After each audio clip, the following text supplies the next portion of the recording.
സർക്കാർ ഓഫീസുകളുടെ പ്രവൃത്തി ദിനം വെട്ടിച്ചുരുക്കുന്ന തെരഞ്ഞെടുപ്പ് ഓഫറാക്കാനുള്ള ഇടതുപക്ഷത്തിന്റെ ശ്രമം പൊളിഞ്ഞു.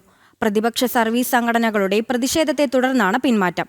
തെരഞ്ഞെടുപ്പ് കാലത്ത് നൽകുന്ന വാഗ്ദാനം തെരഞ്ഞെടുപ്പ് ഗിമ്മിക്കാകുന്നതെന്നാണ് വിമർശനം.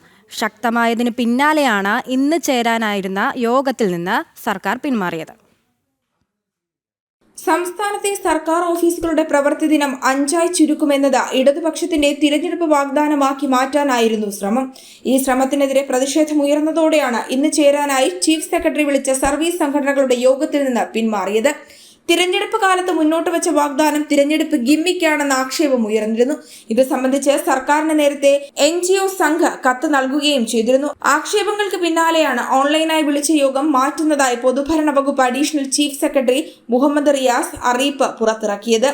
6 ദിവസത്തെ പ്രവൃത്തി ദിനം 5 ചുരുക്കണമെന്ന് ഭരണപരിഷ്കാര കമ്മീഷനും ശമ്പള കമ്മീഷനും നേരത്തെ ശുപാർശ ചെയ്തിരുന്നുവെങ്കിലും തിരഞ്ഞെടുപ്പ് അടുത്ത ഘട്ടത്തിലാണ് ശുപാർശ പ്രാവർത്തികമാക്കി സർക്കാരിന്റെ നേട്ടമാക്കി പ്രഖ്യാപിക്കുവാനുള്ള നീക്കം നടത്തിയത്. അതേസമയം 5 ദിവസമാക്കി ചുരുക്കിയാൽ ദിവസം 1 മണിക്കൂർ അധികം പ്രവർത്തിക്കണമെന്ന കമ്മീഷനുകളുടെ നിർദ്ദേശത്തിനെതിരെ സർവീസ് സംഘടനകൾ എതിർപ്പ് പ്രകടിപ്പിച്ചിരുന്നു.